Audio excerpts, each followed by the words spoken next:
tributária, um monte de restrição. E aí a comida num food truck, um pratinho desse tamanho era R$ 20, o restaurante da esquina era 10. Eles não conseguiam competir. Então, né, antes de você decidir aonde você vai investir, qual vai ser o segmento e o serviço da sua pequena empresa, planeje pelos impostos também, tá, gente? E assim, a boa notícia, que nem eu disse, a gente tem uma reforma tributária já em tramitação, né?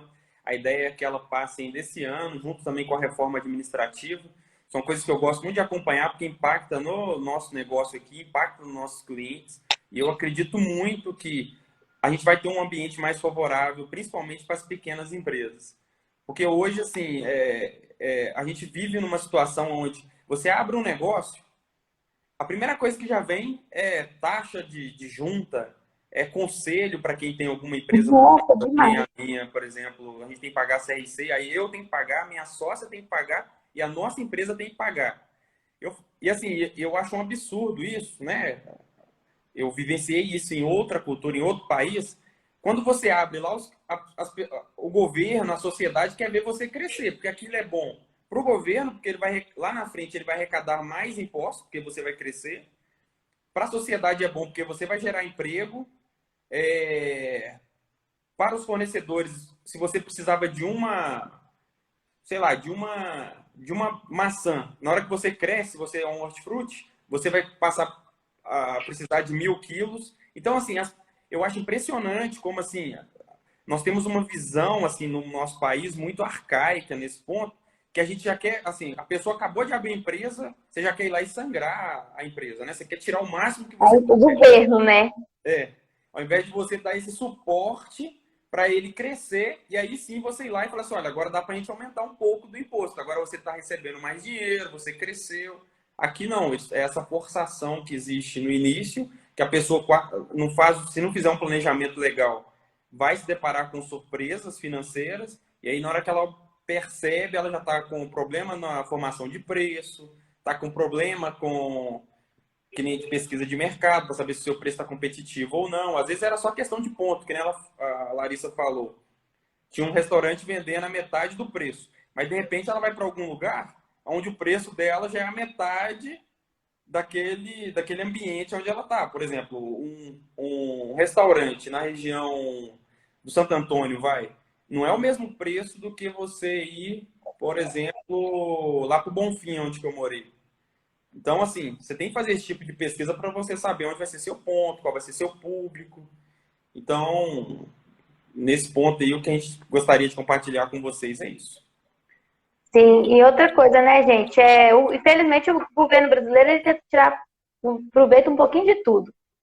E como o Brasil é um país muito empreendedor, o governo não é bobo. Ele falou, vamos lucrar em cima disso. Então, é por isso que quando alguém abre uma empresa, o governo já vem tentar sugar um dinheiro, porque ele se aproveita ali, né, do empreendedorismo do brasileiro para poder arrancar um dinheirinho ali e se a empresa falir depois de um ano ou dois, para eles tanto faz, né? Eles não têm interesse nenhum. É porque eles sabem que a pessoa vai tentar de novo, né? Ah, vai tentar outra coisa. Sim, vai tentar de novo, vai tentar outra coisa, exatamente. Só que a longo prazo, isso é um atraso para a nossa sociedade muito grande. Porque você fica ali, as pessoas vão quebrando, vão se frustrando. Ao invés de você ajudar essas empresas a crescerem para ter mais ingresso de receitas de fora, inclusive para o Brasil, por que, por exemplo, as coisas novas, por exemplo, aonde surgiu o Netflix, que eu acabei de falar, aonde surgiu o Uber, aonde surgiu o Google, essas empresas você vê que vai surgindo tudo fora. Por quê? Lá eles têm um outro tipo de incentivo que é diferente do nosso. Lá o governo incentiva as pessoas a empreenderem, a investirem também nas finanças pessoais. Aqui no Brasil, eu estava lendo, somente aproximadamente 1% só da população investe em mercado financeiro.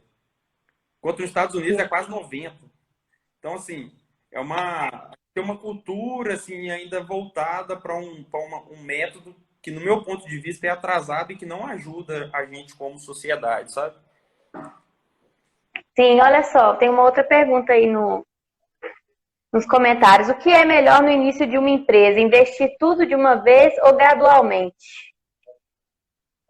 Olha, eu investiria de novo para o planejamento. Eu, por exemplo, quando eu abria. Eu gosto de usar exemplos, né? Cases, que é mais fácil para interpretação. Mas quando a gente abriu a gestão, eu fiz um planejamento, vi quanto que eu ia gastar nos 12 primeiros meses.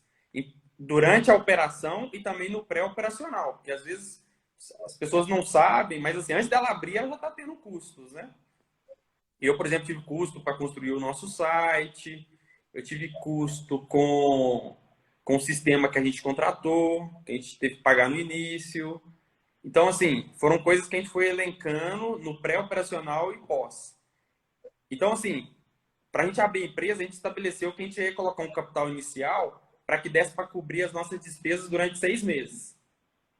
Então, assim, a melhor dica para a gente é se planeje para que você faça o investimento naquele momento oportuno. Porque às vezes o investimento pode ser melhor no início, por exemplo. Vamos supor que você precisa fazer uma divulgação em massa já de início.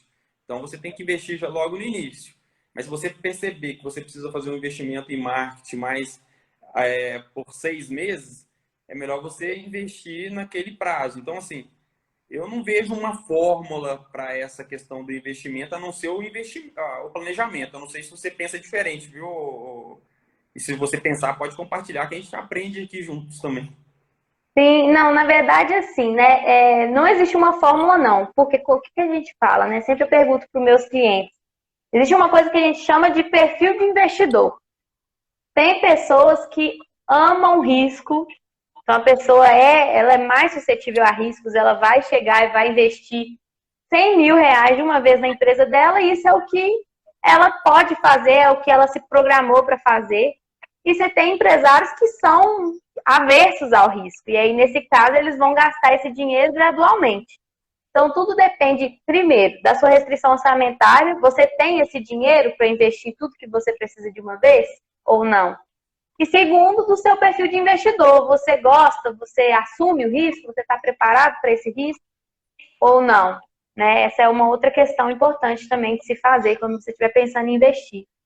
Se você tiver o dinheiro e não tiver aversão ao risco, não tem nada que te segure de investir de uma vez, né? Algumas das melhores ideias surgiram de investimentos que foram de uma vez, né? Você parar para pensar aí as grandes marcas, né?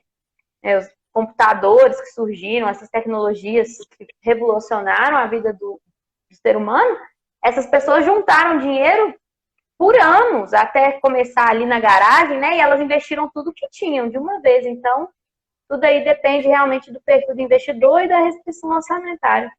Não tem fórmula exata, não. Eu indiria ainda, por exemplo,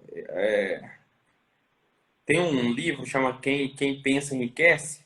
Ele deixa algumas mensagens para a gente do seguinte sentido. Primeiro, não só para os negócios, mas como de vida, você tem que ter um propósito muito bem definido. Porque quando você tem um propósito, você acredita naquilo. Então, você não vai medir esforços para fazer aquilo acontecer. E outra coisa importante também é assim, se você acredita naquele negócio, invista o máximo que você possa, né? Não deixe, por exemplo, que outras opiniões tirem de você aquele sonho. Porque eu desconheço alguém que já foi empreendedor que fala assim que não duvidaram dele no início. E às vezes até o que mais dói é que as pessoas próximas, né? Assim, quando eu fui abrir Sim. também, eu ouvi várias pessoas falando, nossa, você vai mexer com pequenos, se você mexer com empresa grande, o pequeno Mas ele você vai tem usar. Hã? Você tem uma carreira profissional tão bem sucedida, você vai largar para poder Falaram para ficar eu ir para os Estados trabalhando, abrir Unidos. empresa.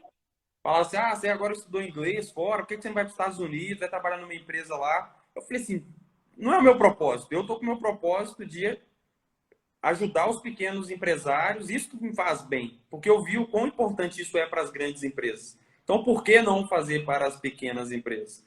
Então, esse é o meu propósito hoje. Eu estou investindo tudo aí né, que a gente tem, né, que a gente guarda ao longo da vida, porque no início é só gasto mesmo, viu? Também não tem nada assim, uma receitinha de bolo que você abriu um negócio, acho que nos primeiros 6 meses vai ficar milionário. É muito mais. Eu estava até ouvindo esses dias, empreender é mais transpiração do que inspiração, né? É trabalhar mesmo dia e noite. E muitas das pessoas desistem na hora que está perto de virar, né? Que nem o Flávio Augusto Sim. disse. Você Então, sabe que eu Você sabe que são pouquíssimos os negócios que, na verdade, realmente não dão certo, né? O que acontece é que as pessoas desistem.